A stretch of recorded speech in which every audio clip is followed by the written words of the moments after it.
AMAWULIRE kuchenda mu mukaga katonyeza Beat Farmer gakusomerwa Tomu Mulondo kwasuza otya yonna gy'osinzira okuwuliriza Beat Farmer ekintabuli ky'omuziki ekisinga nze Tomu Mulondo.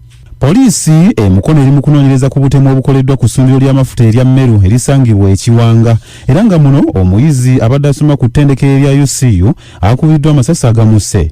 Omugenzi ategerekese nga agaba Rudini wa myaka 25 nga abadde asoma mwaka gwa 2 ku ttendekero lino erya UCU era nga akubiddwa omukuumi ku ssundiro ly'amafuta lino erya Mmeru ategerekese nga Kadiri Tugume. Kitegerekese nti wano basose kufuna butakkaanya era ng'omuyizi ono agambibwa okuba nti wabaddewo okusika omuguwa era n'agezaako okuwalampa ekikomera okufufuluma. Ekiwalirizza omukuumi ku ssundiro lino okumukuba amasasi bw'atyo n'addusibwa mu ddwaliro erya Gwatiro Health Center gy'afiiridde nga yakatuusibwayo. Bukedde amyuka ayogerera poliisi mu Kampala n'emiriraano ategeezezza nti okunoonyereza kukyagenda mu maaso ng'omusirikale ono atwaliddwa ku poliisi ey'Esseeta. Omukulembeze w'eggwanga Yoweri Kaguta Museveni kyaddaaki afundikidde olusirika olw'ababaka ba palamenti abali mu kabondo ka NRM olumaze enzingu 10 nga luyindira wali ekyankwanzi. Luno luggaddwawo ku State Lodge Engoma ababaka bwe bakuŋŋaanidde bavudde ekyankwanzi era ng'asinzidde wano n'abakalaatiro okulaba nga batumbula enteekateeka zonna gavumenti zeereese okujja abantu mu bwavu. President Jessira asinze kulissa ku nkola okuli ya parish model emyoga n'enkola endala ezireeteddwa okulaba nga zirwanyisa obwavu. Agamba nti abakulembeze obuvunaanyizibwa bwabwe obusinga obukulu kwe kuwuliriza n'okuteeka mu nkola enteekateeka ezireeteddwa okusitula embeera z'abantu.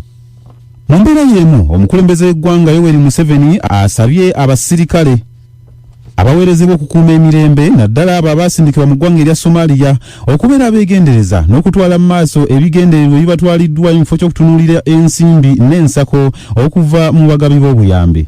Pulezidenti abadde ayogera ku Bajaasi ba Updf 54 bagamba nti bano be battiddwa mu bulumbaganyi Al-Shabaab bwe yakola jjuuzi ku nkambi esangibwa Ebbulo Malele mu ggwanga lino erya Somalia. Pulezidenti newankubadde nga mu bubaka bwe talaze muwendo gw'Abajaasi abaafuna ebisago newankubadde abo bagambibwa okuba nti baawambibwa.